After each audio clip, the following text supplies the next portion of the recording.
Friends, എല്ലാവർക്കും സുഖമല്ലേ? അപ്പോൾ ഞാൻ എന്താ ഉണ്ടാക്കാൻ പോണത് അറിയോ? ഞാൻ പുട്ടാണ് ഉണ്ടാക്കാൻ പോണത്. അപ്പോൾ പുട്ടാകുമ്പോൾ എന്താ ഇപ്പോൾ നിങ്ങൾ വിചാരിക്കുമോ പുട്ടില്ലേ? അപ്പോൾ അതല്ല. എന്താ അറിയോ, എൻ്റെ അടുത്ത് പുട്ടുകുറ്റി ഇല്ല, പുട്ടുപൊടി ഇല്ല. അപ്പോൾ പുട്ടുകുറ്റിയും പുട്ടുപൊടിയും ഇല്ലാതെ എങ്ങനെ പുട്ടുണ്ടാക്കാന്നുള്ളത് ഞങ്ങൾക്ക് കാണിച്ചു തരാം. നമുക്ക് നേരെ വീഡിയോയിലേക്ക് പോകാം. അപ്പോൾ ഞാൻ പറഞ്ഞ പുട്ടുണ്ടാക്കേണ്ട സാധനങ്ങളാണിത്. ഇതെന്താ വെച്ചാൽ ചോറ്, പൊടി. ഇത് അരിപ്പൊടിയാണ്, പക്ഷേ ഇത് പുട്ടുപൊടിയല്ല കേട്ടോ. ഞാൻ നേരത്തെ പറഞ്ഞില്ലേ പത്തിരിപ്പൊടിയാണ്. പത്തിരിപ്പൊടിയും ചോറുമാണ്. അപ്പം ഈ പത്തിരിപ്പൊടിയും ചോറും കൂടി ഞാൻ രണ്ടും കൂടി ഇട്ട് മിക്സ് ആക്കിയിട്ട് നമ്മൾ മിക്സിയിലിട്ട് അതിൻ്റെ ബേക്കിക്ക് ഇങ്ങനെ ഇട്ട് കറക്കിയിട്ട് ജസ്റ്റ് ഇങ്ങനെ കറക്കി എടുക്കും. അപ്പോൾ നമുക്ക് പുട്ടുണ്ടാക്കേണ്ട അതേ ഒരു പരിവാവും. അപ്പോൾ ഞാനതൊന്ന് മിക്സിയിലിട്ട് കറക്കിയിട്ട് കൊണ്ടുവന്ന് കാണിച്ചു തരാം. അപ്പോൾ ഇതിൻ്റെ അളവ് എന്ന് പറഞ്ഞാൽ 3 ഗ്ലാസ് പത്തിരിപ്പൊടിക്ക് 3 ഗ്ലാസ് ചോറ്. അപ്പോൾ എത്രയാണ് നമ്മൾ എടുക്കണമെന്ന് വെച്ചാൽ അതേ അളവിൽ, രണ്ടും ഒരേ അളവിൽ, ഈക്വൽ അളവിൽ എടുക്കണം. അപ്പോൾ ആ ചോറ് നമ്മൾ ഈ പൊടിക്ക് ഇളക്കിന് ഇതിക്ക് ലേശം ഉപ്പും കൂടി ചേർക്കണം. ഉപ്പ് നോക്കിയിട്ട് ചേർക്കണം കേട്ടോ.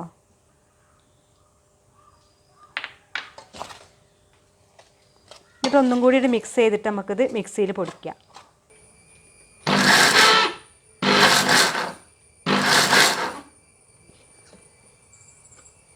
അപ്പം ഞാൻ പുട്ടുകുറ്റി ഉണ്ടാക്കാൻ പോവുകയാണ്. ഞാൻ നേരത്തെ പറഞ്ഞില്ലേ പുട്ടുകുറ്റി ഇല്ലാതെയാണ് നമ്മൾ പുട്ടുണ്ടാക്കണേന്ന്. അപ്പോൾ പുട്ടുകുറ്റിക്കുള്ള സാധനമാണ് ഈ വാഴയില. ഈ വാഴയില ഇങ്ങനെ എടുത്തിട്ട് നല്ലോണം വൃത്തിയാക്കി കഴുകി തുടച്ചിട്ട് നമുക്കിതിങ്ങനെ മടക്കണം. ഇതേപോലെ മടക്കിയിട്ട് ഒരു ഈർക്കള കൊണ്ട് ഇവിടെ കുത്തി കൊടുക്കുക.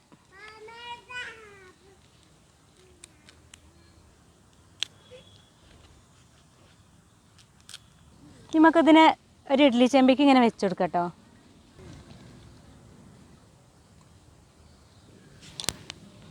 നമ്മൾ സാധാരണ പുട്ടുണ്ടാക്കണ പോലെ തേങ്ങ ഇട്ടെടുക്കുക.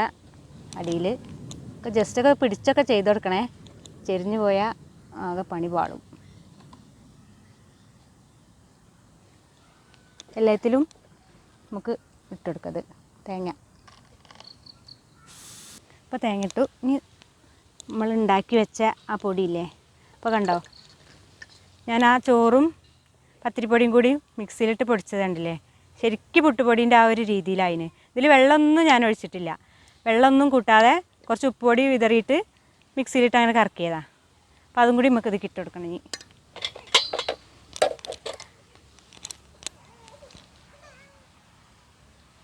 സ്പൂൺ കൊണ്ട് ഇട്ടിട്ട് പുറത്തേക്കൊക്കെ ചിന്തി പോകുന്നുണ്ട്. ഞാനത് കൈ കൊണ്ടിട്ട് നല്ലോണം ഇങ്ങനെ സെറ്റാക്കി അമർത്തി കൊടുക്കണേ, നല്ലത് ടൈറ്റായി ഇങ്ങനെ നിൽക്കുള്ളൂ. നമുക്ക് കൈയാവും നന്നാവുക.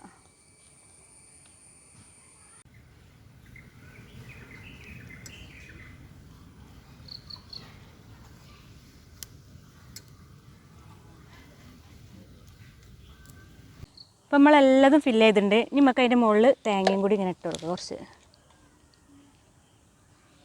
അപ്പോൾ ഒക്കെ റെഡിയാക്കി വെച്ചു. നമുക്ക് ഇനി നല്ലപോലെ അടച്ച് വെച്ചിട്ടേ, ഞാൻ അതിൽ വെള്ളം ഒഴിച്ചിട്ടുണ്ട് കേട്ടോ. വെള്ളം ഒഴിച്ചിട്ട് തട്ട് വെച്ചിട്ടാണ് വെച്ചത്. എന്നിട്ട് ഇനി അടച്ച് വെച്ചിട്ട് നമ്മൾ വേവിക്കുകയാണ്. അപ്പോൾ തീ നല്ലോണം കത്തുണ്ട്. നമുക്ക് ഇനി ഇത് അടുപ്പത്ത് വെച്ച് കൊടുക്കാം കേട്ടോ.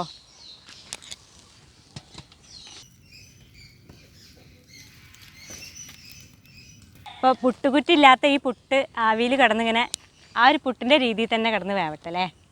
അപ്പോൾ ആവി വരുന്നുണ്ട്. നമുക്കൊന്ന് തുറന്ന് നോക്കട്ടോ.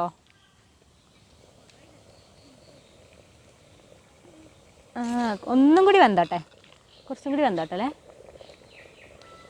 കാരണം പുട്ടുകുറ്റിയിലല്ലല്ലോ. അപ്പോൾ നല്ലോണം വേവട്ടെ. അപ്പോൾ ഈ വീഡിയോ നിങ്ങൾക്കായിട്ട് സമർപ്പിച്ചത് എക്സ്ട്രാ കളക്ഷൻസ് കീശ്ശേരിയാണ്. ഫ്ലവറിൻ്റെ ഷോപ്പാണ്. ആർട്ടിഫിഷ്യൽ ഫ്ലവേഴ്സ്, അതുപോലെ ഗിഫ്റ്റ്, എന്താ സംഭവങ്ങളൊക്കെയാണ് ഉള്ളത് കടയിൽ. അപ്പോൾ എല്ലാവരും പോയിട്ട് അവിടെയും കൂടി ഒന്ന് സന്ദർശിക്കാം കേട്ടോ, വാങ്ങുക സാധനങ്ങളൊക്കെ. അതുപോലെ നമ്മളെ വീഡിയോ ആദ്യമായിട്ടാണ് ആരെങ്കിലും കാണുന്നുണ്ടെങ്കിൽ സബ്സ്ക്രൈബ് ചെയ്യാൻ മറക്കരുത്. തൊട്ടടുത്തുള്ള ബെല്ലൈക്കണും കൂടി ഒന്ന് എനേബിൾ ചെയ്യണം. അതേപോലെയുള്ള വീഡിയോസൊക്കെ നിങ്ങൾക്ക് പെട്ടെന്ന് തന്നെ വരും. അതുപോലെ ഫേസ്ബുക്കിലാണ് കാണുന്നുണ്ടെങ്കിൽ ആ പേജും കൂടി ഒന്ന് ലൈക്ക് ചെയ്യണം കേട്ടോ. അപ്പോൾ ഇത് ആവിയൊക്കെ വന്ന് നല്ലോണം വെന്തിന്, വാഴയിലൊക്കെ നല്ലോണം വാടീന്. നമുക്കിത് വാങ്ങി വയ്ക്കാം കേട്ടോ.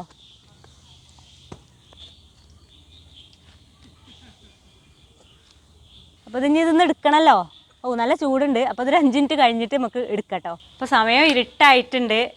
അപ്പോൾ ഞങ്ങൾ അവിടെ നിന്ന് എടുത്തിട്ടൊരു ക്ലിയർ കിട്ടണില്ല. അപ്പോൾ ഞങ്ങൾ ഇങ്ങോട്ട് കൊണ്ടുവന്നതാണ്. പിന്നെ നമ്മളെ പുട്ടിനെ നമുക്ക് എടുത്തിട്ട് ഒന്ന് നോക്കി നോക്കാം കേട്ടോ സംഭവം. അപ്പോൾ ഇതിൻ്റെ ഈ ഈർക്കളിങ്ങനെ അയച്ചിട്ട്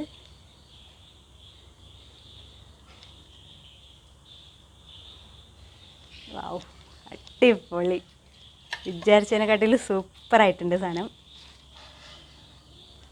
ഇതാണ് പുട്ടുകുറ്റില്ലാതെ പുട്ടുപൊടി ഇല്ലാതെ നമ്മൾ പുട്ടുണ്ടാക്കിയേ.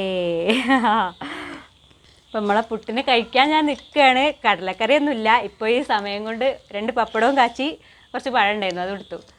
അപ്പം ഇതൊന്ന് പൊട്ടിച്ച് വെക്കാം കേട്ടോ. എങ്ങനെയാണ് ഇതിൻ്റെ അവസ്ഥ നോക്കാം. നല്ല സോഫ്റ്റ് കണ്ടോ, ഉള്ളൊക്കെ നല്ലോണം വെന്തിട്ടുണ്ട്, സോഫ്റ്റായിട്ടുണ്ട്. സോഫ്റ്റ് പുട്ട്, പത്തിരിപ്പൊടിയാണെന്ന് ആരും പറയൂല. ഇത് ശരിക്കും നല്ല നല്ല സോഫ്റ്റായിട്ടുള്ള പുട്ട്. ഇപ്പോൾ ഈ പുട്ട് എനിക്ക് ആരാ പറഞ്ഞെന്നറിയോ? എൻ്റെ ഒരു ഫ്രണ്ടാണ് നൂർജഹാൻ. ഞാൻ നൂറെന്ന് വിളിക്കും. താമരശ്ശേരിയാണ് അവളെ വീട്. അപ്പോൾ എൻ്റെ നൂറിന് ഒരുപാട് തന്നിട്ടോ നൂറേ. അപ്പോൾ ഞാനിത് കഴിക്കാൻ തുടങ്ങുകയാണേ. ഒരു പപ്പടത്തിൻ്റെ ഒരു കഷ്ണം എടുത്ത്, ഒരു പഴം എടുത്ത്, പുട്ടിനെ കൂട്ടി ഈ പഴവും കൂട്ടി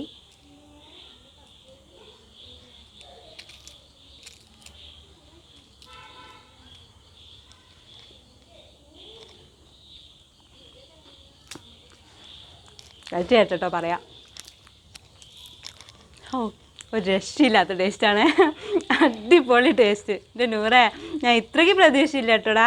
ഈ പറഞ്ഞു തന്നപ്പം അടിപൊളിയായിട്ടുണ്ട്. ആ വാഴേൻ്റെ ഇലേൻ്റെ ആ ഒരു സ്വാദ് നല്ലോണം കിട്ടുന്നുണ്ട്. പിന്നെ ഇതാ നമ്മളെ സോഫ്റ്റ് പുട്ട്. അപ്പോൾ എല്ലാവരും ഇനി എന്താ പറയുക, ആ പുട്ടിൻ്റെ നമ്മൾ ചില്ലില്ലേ, ചില്ലിൻ്റെ അടി അല്ല പുട്ടുകുറ്റില്ലേ, എന്തൊക്കെയാണ് ഇപ്പോൾ ഞാൻ പറയണേ. ആ പുട്ടുകുറ്റീൻ്റെ അടിയത്തെ ചില്ലത്തെ കളഞ്ഞു പോവുകയാണെങ്കിൽ നമ്മൾ എങ്ങനെ ഇപ്പോൾ പുട്ടുണ്ടാക്കുക എന്നൊക്കെ ഇങ്ങനെ ടെൻഷൻ അടിച്ചിരിക്കൂലേ.